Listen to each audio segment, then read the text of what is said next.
My name is Christina Forbes, as you know now. This is part two of Lorne's story.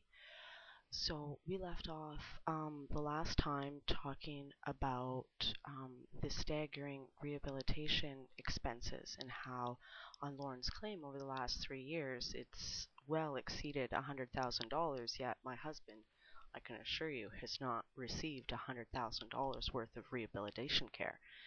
And since they don't pay for an ergonomic sling or bracing for his arms or anything like that, they don't pay for his pain meds, and he's only gone to 2 rehab programs and a pain clinic.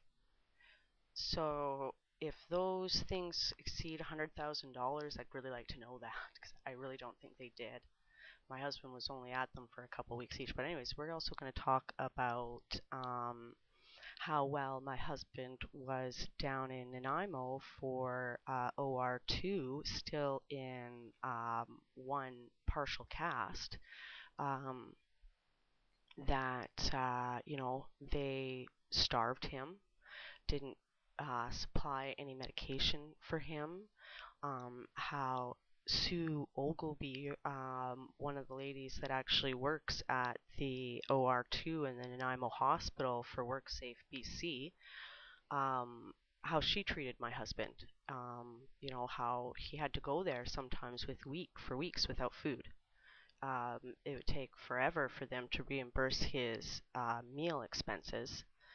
Um, and how actually I had to have good friends in Nanaimo help him because he couldn't cut any food, he had no food, no medication, so on and so forth. And she's actually kind enough to be working on a letter as well as a short video herself in the help that her and her husband have given my husband and I from their ministry, from their church. They're going to talk also about the letter that they wrote on my husband's behalf to Michael DeJow. And I actually have that letter myself, and I will show you guys probably in the next coming couple of videos. And then I'll also show you Michael DeJow's response letter to our minister's letter. We're going to talk about how the ombudsman turned a blind eye and said that he looked into my husband's claim and said that it was fine, that everything was okay.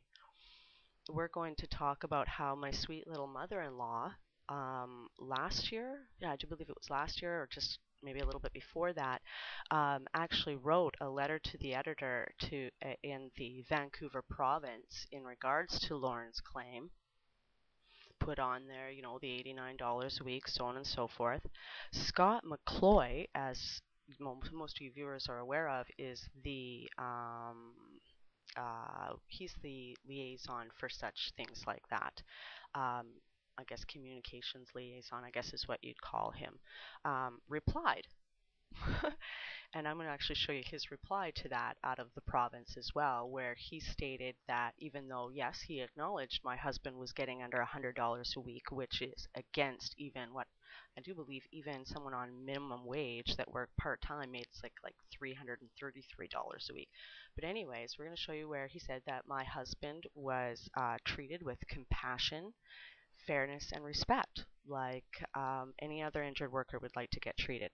And I'm pretty sure that there's not too many injured workers dealing with WorkSafeBC right now that are getting treated with compassion, fairness, or respect. Because if injured workers were, we wouldn't have to deal with days like our day of mourning or this video or the few other ones that are around YouTube, or we wouldn't have societies like the Canadian Injured Workers Society that has to, adjudicate and step up to the plate and help injured workers with things like information on how to deal with their reviews and their claims. If injured workers were getting treated with the fairness, compassion, and respect that Scott McCloy, spokesperson for WorkSafeBC, says my husband was, he wasn't. We're going to talk about how, my husband actually sat around for an entire year and did nothing, was not getting retraining or going to physio or anything like that. but yet they were still paying him to sit around doing absolutely nothing, which is unheard of. This is now the second year that they've been working on vocational rehabilitation for Lorne, planning to retrain him. We're going to talk about how they started with graphic design. He was turned down with that. We're going to show you the report from that because we've got that. We're going to show you how they tried for photo finishing and so on and so forth, like that. He tried them for AutoCAD, turned down for that. GIS, nope. We're going to talk about the drafting, of course, which we have a bit about. We're going to talk about the many different vocational rehabilitation officers Lorne's gone through in the last couple of years. He's had like a few. Sheila was a Casey, Jim Whitehead. There's a couple of them. Reed Nide. The list goes on of things that we're going to talk about. We're going to talk about how my husband isn't entitled to a second opinion, how they denied my children medical care, which I do believe is one of our constitutional rights here in Canada, that everybody is entitled to medical care, whether you're poor or have MSP or not. How there's a lot of things. This little is going to get really, really dirty, and I'm going to love it. And I really hope you guys come back and stay tuned and look into it.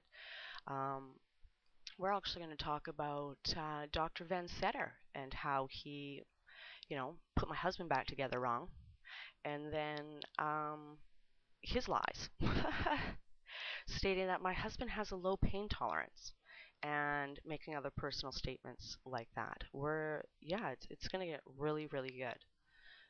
Looking forward to showing you Dr. Gershman's report, which is based pretty much on Lorne's psychological evaluation. We're going to talk about how my husband has actually literally threatened to either drive his Camaro when he had the car, or when we had cars. We did have cars at one time. We actually had 8 cars at one time. Now we have none, and I ride a bike. We're going to talk about how he actually threatened to drive his Camaro through the WCB building in Courtenay.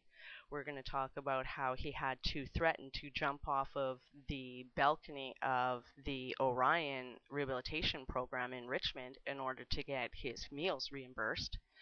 I'm going to look forward to showing you the letter where, Orion Rehabilitation for WorkSafeBC actually had the audacity to write a letter stating that my husband's appearance and the way he keeps himself reflects badly on their program. But what they didn't take into consideration is that my husband can't shave for himself, can't groom himself. He doesn't have an ergonomic toothbrush to brush his teeth, let alone the fact that, most of them are deteriorating and stuff like that, and he can't get any treatment for that. We're going to talk about how he had to go to pain treatment and stuff with holy socks and pants. We live off of WorkSafeBC. Of course, he's wearing holy socks and pants. But he showered every day, he wore clean clothes every day, but, it reflected badly on their program. We're going to talk about I actually got to spend a week at the Orion Rehabilitation Clinic in Richmond with my husband. We're going to talk about that because there's some atrocities there that need to definitely get addressed. Let me tell you that's for sure. We're going to talk and go into their reports and so on, and it's going to get really interesting. It's going to get really good.